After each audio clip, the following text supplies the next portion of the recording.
What's going on, YouTube? Welcome back to Driven by DN. Today we're going to be doing a how-to video on this 2025 Toyota Camry multimedia touchscreen. So this interface is the new Toyota system. I believe that the system is the same on the other Camry models that have the smaller screen. This one has the 12.3 inch screen, but I believe the smaller 8 inch or 9 inch, I'm not sure which size it is, but I'm sure the system software is the same. So let's just dive straight into it. So once you start up the car, this is the screen you're going to be landing on until your CarPlay or Android Auto connects. Now, if you're not using Android Auto or Apple CarPlay, this is the screen you'll mainly be looking at. Now, when you first purchase your car, there will be like a user setup screen that will pop up. It's kind of like when you get a new phone, there's going to be a setup screen, and it basically guides you through like the profiling and stuff, and gives you a QR code to download the Toyota app on your cell phone. But I already set that up, so it's not there. But that part is really easy. It basically guides you through everything. So let's just dive in. This is the Toyota navigation system. Not honestly not sure how well this works. I've never used it before. I always use Google Maps on Apple CarPlay, but pretty straightforward. You go to search. You can search right here. You can type or you can speak. Right here you can type. Recent searches would be right there. Oh, it is a little laggy there. Never used it before. That's probably why. Over here you can select if you want traffic on your map or not. Destination assist, your navigation settings, and about. So I guess about is just the companies that contributed to the maps. Okay, so that's it. So by the way, this sidebar over here on the left, this is basically like your main like screens for the system. So down here, this is your music. So this is your audio system. Whatever you're playing, whether it's Apple CarPlay or just normal Bluetooth or aux, whatever you may be playing, this is where your music would be. So if you hit sources, you can get radio, all the good stuff, like all the sources you could possibly get, AM, FM, Bluetooth, all that good stuff. Right here, play, rewind, skip, repeat, shuffle, the usual.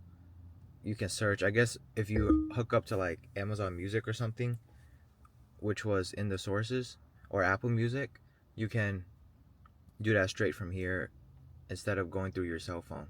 Now, if you hit cell phone, as of now, I have Apple CarPlay, so it's just connected to the CarPlay. So I know not everybody uses Apple CarPlay, so we're gonna revisit this at the end, and I'm gonna show you guys around Apple CarPlay a bit. But for the viewers who aren't using Apple CarPlay or just want a basic tutorial on the touchscreen itself, we're just gonna continue for now. So if you hit here, it's just your devices. Down here, this is all your vehicle stuff. So climate control, comfort. So climate control is just the climate control. The car's not on right now, so I can't hit it. But comfort is like, for my instance, only the heated steering wheel because I don't have the ventilated seats. But I'm pretty sure if you go through comfort and you have the ventilated seats, it will show up there as well. Trip information, just your basic trip stuff. So like average miles per hour, your range, and your fuel economy. Vehicle alert. Now this is where it stores all your like old like maintenance warnings. So like you can see engine oil, tire pressure stuff. So these are all the alerts. It'll pop up here, and even after you clear it on the dash over here, it'll still be here, I guess, so you can revisit. You see all that information right there. Now we're gonna move over to settings. So this is probably the chunkiest part of the video. I'm gonna try my best to explain all of the settings, and feel free to leave a comment or email me at dndrives@yahoo.com if you have any questions. So starting here, this is just my driver profile. So I have no other profiles. It's just Don Wynn. That's just me. So go into personal info. This is okay. So this is my cell phone, and this is the link key feature. So it basically explains it right here. When key is linked to a profile, that profile will automatically be loaded at key detection. So you have two keys when you buy the new Camry. So if maybe you're sharing your car with somebody and you have your key, the other person has their key. When you bring your key into the car, it'll load up your profile. If the other person brings their key into the car, it'll load their profile. That's just basically how it works. That's just a reset button, I guess, factory reset. Bluetooth and devices. Okay, this is just adding Bluetooth cell phones, things like that. Wireless Apple CarPlay stuff. You can see phone media, Apple CarPlay. You can disconnect or forget.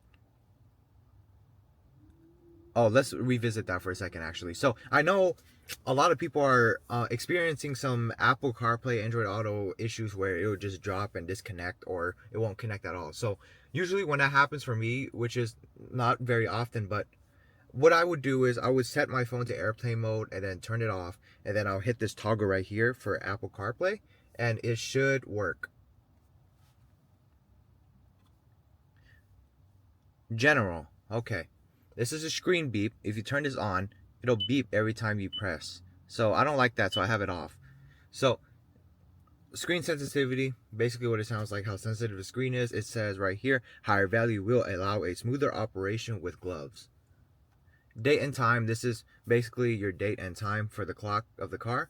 You can set it to 24-hour time if you'd like. And you can set the format. All of the different formats are here. Keyboard, no history. So I guess this is where your keyboard history is, and you can clear it right there. Language and units. So you can change the language. You only have 3 language options: English, Spanish, and French. You can set automatically for the measurement. So I'm guessing like the metric stuff. And so if you turn it off, you can do MPG US, MPG Imperial, kilometers per liter, and liters per 100 kilometers. But if you set automatically, you'll just go to MPG US. Search, I guess you can search on settings. Okay, now we're gonna double back to Apple CarPlay real quick. So this is just for those who are using Apple CarPlay. So it's the Apple CarPlay interface. I'm sure you are familiar with it. If you hit this full screen button, it'll slide over and it'll hide the menu buttons on the left. So now it's just full screen Apple CarPlay. So basic Apple CarPlay stuff. Sure, maps, you can have whatever maps you have, whether it be Waze, Google Maps, Apple Maps, whatever you may be using. It'll be here and it'll be on the left side of the home screen. Now up here, this is just Google Maps stuff. Here, this is your audio. So Apple Music, Amazon Music, Spotify, whatever. Personally, I use Spotify. On this left side right here, this is your 3 most recently used apps. So personally, I just like to keep it on Google Maps, Spotify, and phone. Over here is just all your apps right here. And if you're on the full screen mode, you can't access the menu buttons. You can just hit Toyota and it'll go back to your Toyota interface. If you open CarPlay back up, it should pop back up right there. And well, that's about it. Well, like I said, if you guys have any questions, feel free to leave them in the comments below or email me. I'll be happy to get back to all of your questions. But yeah, I hope you enjoyed, and I hope this video helped you guys figure out this touchscreen. That's it, guys. I'll see you in the next one. Happy New Year. Please like and subscribe. Bye for now.